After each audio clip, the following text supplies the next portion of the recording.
as we look at the things that are happening in the news and the polls, the undercurrent is afraid. And this is exactly what you were talking about, Michelle. It's sad to think that Donald Trump is the greatest threat to democracy. And you just illustrated how the Democratic Party has someone who's their nomination, and no one's voted for them. Do you see the irony of that? But I want you to see what the World Economic Forum, Harari, and others are feeling.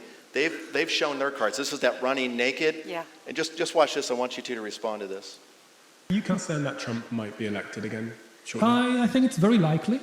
And if it happens, it is likely to be the kind of like the death blow to what remains of the global order. And he says it openly. Now again, it should be clear that many of these politicians, they present a false dichotomy, a false binary vision of the world, as if you have to choose between patriotism and globalism, between being loyal to your nation and being loyal to some kind of, global government or whatever. Now that's Harari, the think tank leader behind the World Economic Forum, the billionaires that meet in Davos, all of that are behind this secretive sort of government that's reshaping everything. And notice his fear. The fear is that Donald Trump would win and displace all that they put in place. It could be. Yeah? Yeah. No, that's why I think it's, again, if we could go back and look at the 4 years under Donald Trump and the indictments, the impeachments, the lawfare now with like 4 or 5 lawsuits, everything has been miraculous because any one of those should have taken him down. Yeah. And yet he's been kind of skipping over each one, not on his own because he makes a lot of mistakes, but it's like the hand of God has just moved something. And that's why, you asked about hope. And I think there is hope because I'd like to live in a decent country where we're a nation and we're strong and our kids and grandchildren have a chance. And so we shouldn't just give in to despair or just give up and think this is it, because thank God Harari's scared. That's a good thing. That's a good I'm glad. thing. Yeah, amen. And so he should be. And so I want him to be saved too, but what we need to do is just pray. The power of prayer, when the believers agree and unleash the power of prayer, it isn't us. It's the Spirit of God who does the work and brings about the miracle. We just saw one on the screen tonight. So, absolutely there can be a miracle. We don't know his timing.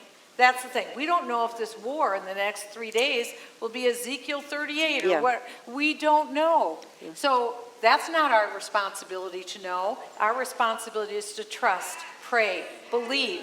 And share the gospel. And share the gospel. And plead with people to respond, both Jew and Gentile. That's right, because he is for us. He's not against us.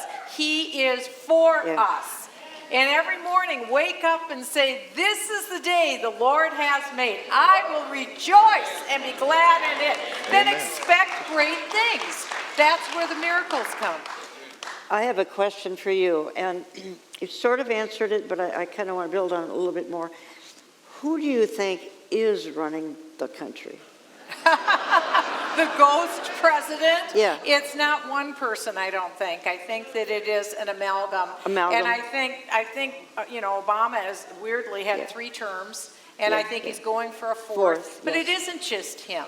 It's also Anita Dunn, a communist. Yes, it's communist. There's this whole litany of communists that, and I'm not saying this in a pejorative sense, actually card-carrying communists who are working in the administration. Under any other circumstances, they never would have passed their FBI background check. Sure. They'd never get anywhere near there.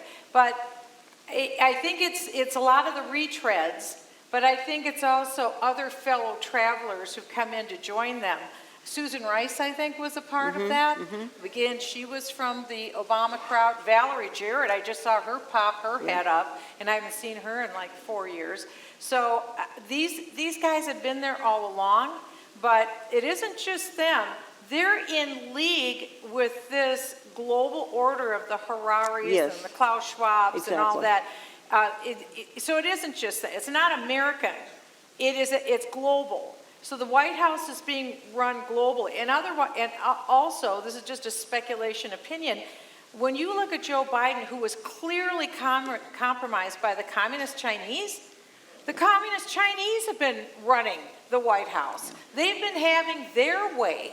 And so every bad actor, because birds of a feather flock together, every bad actor has been having his way with our United States Treasury. It's the world's biggest ATM machine. They've been having a field day with it, and it's sick, and it's got to stop. And that's why if there is a change at the helm this fall, pretty dramatic things are going to have to happen. I mean, you're basically going to have to shut down the Department of Education. You're going to have to shut down the FBI and start over. You're going to have to shut down the Department of Justice, start over. Shut down the CIA, start over. You're going to have to do amazing things. But can it be done? Yes. President Milei of Argentina, he just this week came out and said he shut down all of his intelligence agencies. And he started 4 new organizations because he said, you know what they've been doing? All they've been doing is political persecutions and prosecutions. Sound familiar? That's the only thing our intelligence community does, is trying to rub out the political opponents. So I think it's time to be done with that and get our country back and run it right. And what I like about that, it's not just saying we got a problem. That's the solution. Yes. I mean, if there is going to be a recovery, that's got to happen. We have to do big things, bold things, Absolutely. and not be afraid of it. Absolutely. Yeah.